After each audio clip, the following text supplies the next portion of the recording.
அனைவருக்கும் வணக்கம்.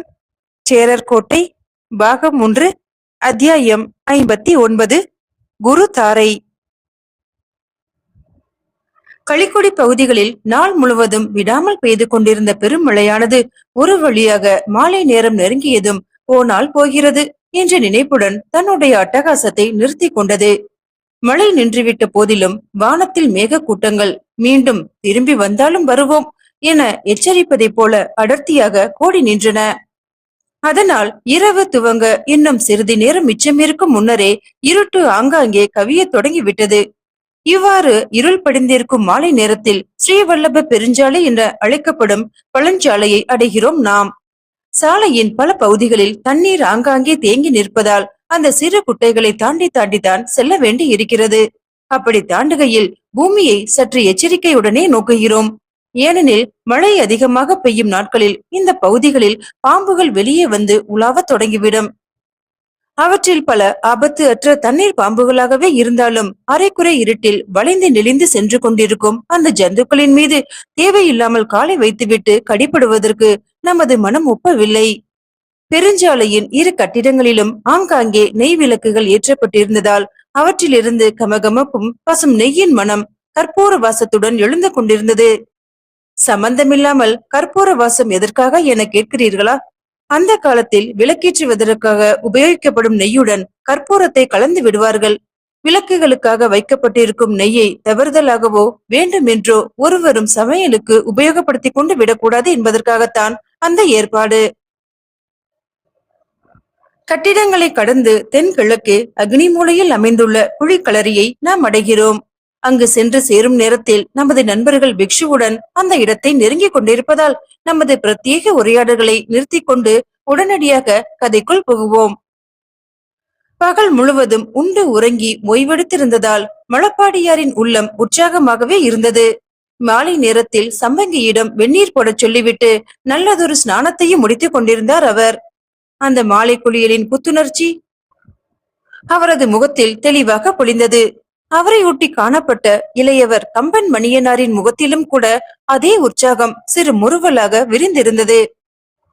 இவர்கள் இருவரையும் பின்தொடர்ந்து வந்து கொண்டிருந்த பிக்ஷு ஆனந்த தேரரின் முகத்தில்தான் எல்லையில்லாத யோசனைகள் படிந்திருந்தன. கைகளை பின்புறமாக கட்டிக்கொண்டு முடிந்தவரை நிதானமாக நடக்க முயன்றாலும் அவரது மன அழுத்தம் காரணமாக உடலெங்கும் ஒருவித இறுக்கம் படிந்திருந்தது. அவரது அசைவுகளில் அது தெளிவாகவே தெரிந்தது. களிக்குடியில் கால்பட்ட கணத்தில் இருந்தே தொலைந்து போய்விட்ட அவரது வதனத்தின் எல்லையில்லாத அமைதியையும் சாந்தியையும் மீண்டும் எப்போதுதான் காணப்போகிறோமோ என்றொரு ஏக்கம் எழுவதை தவிர்க்க முடியவில்லை. மூவரும் களரியின் வாயிலை அடைந்தார்கள். பூமியின் மட்டத்தில் இருந்து 4 அடிகளுக்கு கீழே அமைக்கப்பட்டிருந்த புலிக்களரியின் வாயிலில் படிக்கட்டுகள் அமைக்கப்பட்டு சிறியதொரு மூங்கில் தட்டியால் மூடப்பட்டிருந்தன. பிக்ஷு சிறிது முன் வந்து அந்த தட்டியை அகற்றி வைத்தார். நண்பர்களே, ஸ்ரீவல்லப பெருஞ்சாலையில் மிக முக்கியமான இடமாக கருதப்படும் குழிக்களரி இது. இந்த களரியானது உங்களின் வாழ்வில் புதியதொரு அத்தியாயத்தை தோற்றுவிக்கும் என நம்புகிறேன். மனதில் பயபக்தியுடன் வலது காலை முன்வைத்து உள்ளே இறங்குங்கள். அக்கன் நமக்காக அங்கே காத்து கொண்டிருக்கிறார். மெல்ல அளந்து வார்த்தைகளை புகன்ற பிக்ஷுவின் முகத்தில் காணப்பட்ட தீவிரம் இப்போது நண்பர்களின் முகத்திலும் படிந்தது. ஒருவருக்கு பின் ஒருவராக வலது காலை முன்வைத்து களரியை அடைந்தார்கள். நாள் முழுவதும் மழை பெய்திருந்த போதிலும் களரிக்குள் தண்ணீர் தேங்கியதற்கான அறிகுறியே தென்படவில்லை என்பது வியப்பளித்தது. அதற்கு மிக முக்கிய காரணம் களரியின் மேல் அமைக்கப்பட்டிருந்த கூரையானது களரியை சுற்றி 4 புறங்களிலும் எழும் சுவர்களிலிருந்து நன்கு வெளித்தள்ளி அமைத்திருந்ததுதான் போலும். என்ன ஒரு அற்புதமான அமைப்பு! களரியின் 4 புறங்களிலும் அகல் விளக்குகள் ஏற்றப்பட்டிருந்தன. குறிப்பாக குழியின் தென்மேற்கே ஈசானிய மூலையில் பல்வேறு அடுக்குகளாக அமைக்கப்பட்டிருந்த பூத்தாரை என்று அழைக்கப்படும் புனித மேடையில் ஒவ்வொரு அடுக்கிலும் 3 சிறு தீபங்கள் அழகுற ஏற்றப்பட்டிருந்தன. அந்த தீபங்களுக்கு நடுவே மலர் அலங்காரங்களும் செய்யப்பட்டிருந்தன. களரியில் பயிலும் வீரர்களாலும் ஆசான்களாலும் அன்றாடம் வழிபடப்படும் முக்கிய குலதெய்வம் குடிக்கொண்டிருந்த அந்த மேடையின் அருகே மிக பெரிய குத்து விளக்கு ஒன்று தன்னுடைய 5 முகங்களிலும் அழகிய தீச்சுடர்களை ஏந்தி நின்றது. மலைநாட்டிற்கே உரிய பிரத்யேக வடிவத்தை பெற்றிருந்த அந்த பெரு விளக்கின் செம்மஞ்சள் ஒளி அந்த வளாகம் எங்கிலும் பரவி நின்றது. மேடையின் ஒரு பக்கத்தில் ஈட்டி, வாள், வேல், கேடயம், உருமி, சரீரவடி என்று அழைக்கப்பட்ட பெரும் பிரம்பு, சிறுவடி என்று அழைக்கப்பட்ட குறுந்தடி, கதை, கட்டாரி, குந்தம் முதலான பல்வேறு ஆயுதங்களும் வரிசையாக அடுக்கி வைக்கப்பட்டிருந்தன. எண்ணெய் பூசப்பட்டு புத்தம் புதியதாக திகழ்ந்த அந்த ஆயுதங்கள் தீப ஒளிப்பட்டு மென்மேலும் பளபளவென்று பிரகாசித்தன. பூத்தாரையின் எதிரே நின்றிருந்த தம்புராட்டியார் வெண்பட்டு தரித்து கம்பீரமாக காணப்பட்டார். அந்த பட்டாடையானது மிகவும் வித்தியாசமான முறையில் அவரது மேனியை சுற்றி இறுக்கமாக புனையப்பட்டிருந்தது. காலையில் நாம் சந்தித்த பொழுது கொண்டையும் சந்தன கீற்றும் கமல மலைநாட்டு திருமகளாகவே காட்சியளித்த அவர் இப்பொழுது கத்தியும் கேடயமும் சுற்றுவதற்கு தயாராக நிற்கும் வீராங்கனை போல காணப்பட்டார். அவரது கரங்கள் இடுப்பிற்கு கீழே பிணைந்திருந்தன. கண்கள் மூடியிருக்க வாய் மட்டும் ஏதோ சில சொற்களை மெல்ல முணுமுணுத்துக் கொண்டிருந்தது. அவரது வீர தோற்றத்தை கண்ணுற்ற நண்பர்கள் இருவரும் மிகுந்த மரியாதையுடன் களரி கொள்ளியின் நடுப்பகுதிக்கு வந்து நின்றார்கள். தம்புராட்டியார் மெல்ல திரும்பினார். கண்களால் காண முடியாவிட்டாலும் உணர்வுகளையும் சப்தங்களையும் கொண்டே அவர்கள் களரிக்குள் நுழைந்ததை அவர் கணித்து விட்டார்.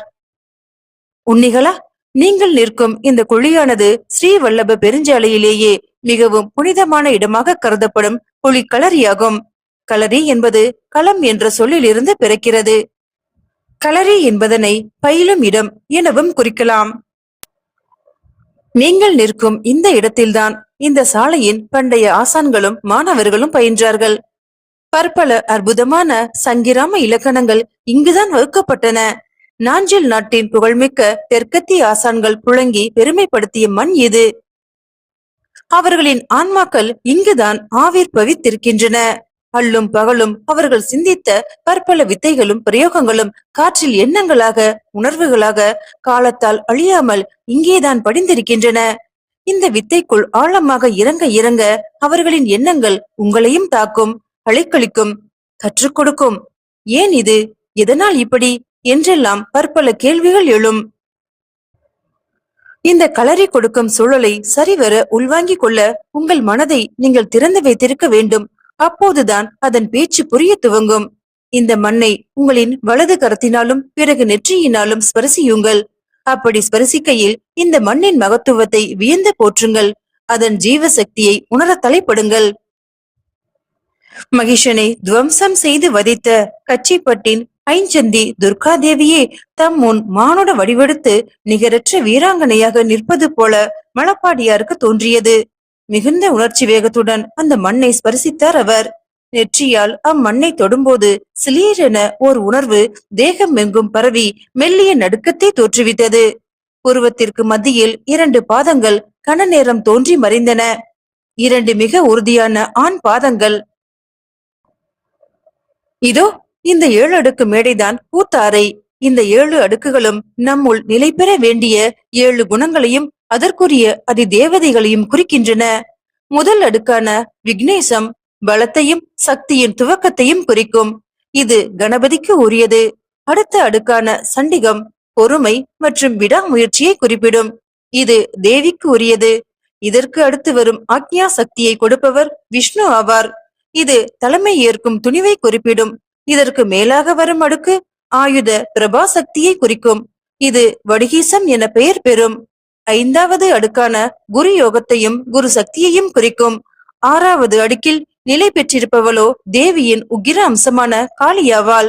7வது அடுக்கில் உங்களின் குரலுக்கு உரியவரான வாகீஷ புருஷர் எழுந்து அருளி இருக்கிறார். பூத்தாரையின் தெய்வங்களை மலரிட்டு வணங்குங்கள். இருட்டில் விளக்கொலிகளால் பளபளத்துக் கொண்டிருந்த பூத்தாரை அவர்களை பார்த்து சிரித்தது. நண்பர்கள் அதனை நெருங்கி பூக்களால் வழிபட்டு வீழ்ந்து வணங்கினார்கள். கண்ணுக்கு தெரியாமல் வானத்திலிருந்து ஆசிகள் பொழிந்தன.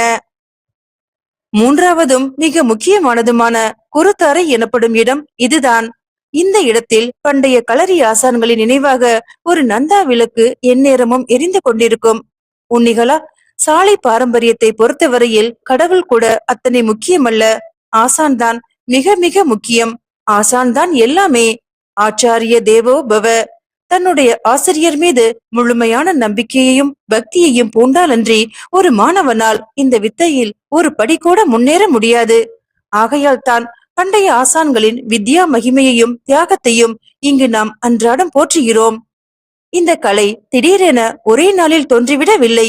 1000 ஆண்டுகளுக்கும் மேலாக மெல்ல மெல்ல உருவாக்கப்பட்டு வடிவமைக்கப்பட்டு இன்று ஒருவித இலக்கணத்துடன் திகழ்கிறது. இந்த கலையை பயிற்றுவித்த ஒவ்வொரு ஆசானும் ஏதோ ஒரு வகையில் இந்த வித்தையை உயர்த்தி இருக்கிறார். புதிய பிரயோகத்தை, புதிய மர்மஸ்தானத்தை கண்டுபிடித்து கலையின் நுண்ணிய உயரங்களை தொட்டிருக்கிறார். அதனை அவர் மற்றவர்களுக்கு சொல்லிக் கொடுத்ததால் தான் வாழையடி வாழையாக அது பயிற்றுவிக்கப்படுகிறது. ஒவ்வொரு நாளும் குருதாரையை வணங்கி ஆசான்களை நினைக்க நினைக்க அவர்களுக்கும் உங்களுக்கும் ஒரு தொடர்பு உண்டாகும். அது உடல் ரீதியாக ஏற்படும் தொடர்பு அல்ல, மன ரீதியாக கால வர்த்தமானங்களை கடந்து ஏற்படும் தொடர்பு. அதனை வெறும் வார்த்தைகளால் விளக்குவது கடினம். நாட்கள் செல்ல செல்ல நீங்களே அதனை உணர்வீர்கள். குரு தரையை நெருங்கினார் மழப்பாடியார். ஏதோ ஒரு உந்துதலில் அந்த இடத்தை தொட்டு ஸ்பரிசிக்க வேண்டுமென ஒரு உந்துதல் உண்டாயிற்று. அவரது கரங்கள் குருத்தரையை நோக்கி நீண்டன. சிலீர். நெற்றி பொட்டில் மீண்டும் அதே பாதங்கள், பிறகு இடுப்பு, மிக உறுதியான உடல்கட்டு, வைரம் பாய்ந்த தோள்கள், கையில் மிக நீண்ட வாள். அட, நமது வாளை போலவே அது இருக்கிறதே! அவ்வளவுதான். கன நேரத்தில் தோன்றி மறைந்தது அந்த காட்சி. மழப்பாடியாரை பின்தொடர்ந்த கம்பன் மணியனாருக்கோ நடந்து கொண்டிருப்பவற்றை சரிவர உணர முடியவில்லை. சரி, ஏதோ 4 அல்லது 5 நாட்களுக்கு நிதானமாக பழங்கதைகள் பேசி ஓய்வெடுப்போம், பிறகு மற்ற வேலைகளை கவனித்துக் கொள்ளலாம் என பார்த்தால், முதல் நாளில், அதுவும் மாலை நேரத்தில் களரி பயிற்சியை துவங்கி விட்டாரே தம்புராட்டியார். காலையில் பார்க்கும்போது மிக சாந்தமானவராக, அன்பானவராக தெரிந்தார். ஆனால் இப்போதோ உருவத்திலும் குரலிலும் கடுமை ஏறி கிடக்கிறதே. இவரது மாணவராக சமாளிப்பது என்பது அத்தனை எளிதான காரியமில்லை போல் இருக்கிறதே. உங்களுக்காக பெரும் பணியொன்று காத்திருக்கிறது என சொல்லி சொல்லி கடைசியில் இப்படி இங்கு கொண்டு வந்து விட்டுவிட்டாரே இந்த கள்ள பிக்ஷு. கெட்டது குடி. மணியனார் வீரர்தான். போர்க்களத்தில் வீராவேசமாக வாள் சுழற்றி எதிரிகளை பந்தாட கூடியவர்தான். ஆனால் தம்புராட்டியார் காலையில் புகன்ற நிகழ்வுகளும் அந்த களரியின் சூழலும் அவருக்குள் இனம் புரியாத பயத்தை தோற்றுவித்திருந்தன. இதில் ஜெயிப்பதற்கு வெறும் வாள் பயிற்சியும் வேல் பயிற்சியும் மட்டும் போதா. இது வேறு வகையான விளையாட்டு. இதன் இலக்கணங்கள் வேறு, விதிமுறைகள் வேறு. இதில் உடல் மட்டுமல்ல, மனமும் பெருமளவில் சம்பந்தப்படுகிறது. இது நாம் இதுவரை அறிந்திராத விவகாரம் நிறைந்த வித்தை என பற்பல எண்ணங்களும் அவருக்குள் தோன்றி மறைந்தன. அவருடைய எண்ணங்களை படித்தறிந்தவர் போலும் தம்புராட்டியார். கீழ்கண்ட வாசகங்களை அவர் புகன்றார். உன்னிகளா, நீண்ட தூரம் பிரயாணம் மேற்கொண்டு இங்கே வந்திருக்கிறீர்கள் என்பதை நான் அறிவேன். என்றாலும் இன்றே இப்பொழுதே உங்களின் பயிற்சியை துவங்கியாக வேண்டிய கட்டாயத்தில் இருக்கிறேன். இன்று பௌர்ணமி, திசையும் இருப்பும் மங்களமாக இருக்கின்றன. அதனால் முதல் பாடமான மெய்ப்பயட்டை இன்றே துவக்கி விடுவோம். அருள்மொழி இந்த கலையின் சகலவிதமான நுணுக்கங்களையும் உங்களுக்கு போதிக்கும்படி எழுதியிருக்கிறான். ஒரு மாணவர் தன்னுடைய 7வது பிராயத்திலிருந்து வித்தை கற்க துவங்கினால் ஒழிய இதனை சரிவர கற்க முடியாது. அப்படி இருக்கும்போது ஒரு சில திங்களில் இந்த கலையின் நுட்பங்கள் அனைத்தையுமே உங்களுக்கு போதிக்க வேண்டுமானால் அதற்கு நீங்களும் நானும் எத்தனை தூரம் உழைத்தாக வேண்டும் என்பதை நீங்களே முடிவு செய்து கொள்ளுங்கள். ஒரு சில திங்களிலா? என்ன சொல்கிறீர்கள்? ஆம், 20 வருடங்கள் கழித்து இந்த விரோதி வருடத்தில் இன்னும் சில திங்களில் நடைபெற போகும் காந்தலூர் களமறுக்கும் போட்டிகளில் சோழ நாட்டின் வீரர்களாக நீங்கள் இருவரும் பங்கேற்க போகிறீர்கள்.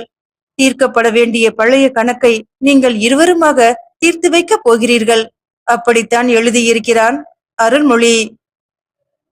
மணியனாருக்கு தலை கிறுகிறுவென சுற்றி சுழன்றது. ஆச்சரியத்துடன் தங்களின் பின் நிற்கும் ஆனந்த தேரரை நோக்கினார். ஆம், இதுதான் பேரரசர் உங்களுக்கு இட்டுள்ள பெரும் பணி என சொல்லாமல் சொல்வது போலும் பிக்ஷுவின் கண்கள் தாழப்படிந்தன. மீண்டும் நாளைய பதிவில் சந்திக்கலாம். நன்றி. கொஞ்சம் அட்ஜஸ்ட் பண்ணிக்கோங்க ஃப்ரெண்ட்ஸ். வீட்டுல கெஸ்ட் எல்லாம் வந்திருக்காங்க. நாளைக்கு தான் போவாங்கன்னு நினைக்கிறேன். அதனாலதான் ஒரு பதிவை மட்டும் போட முடியுது. இவ்வளவுதான் முடிஞ்சு ஃப்ரெண்ட்ஸ். அட்ஜஸ்ட் பண்ணிக்கோங்க.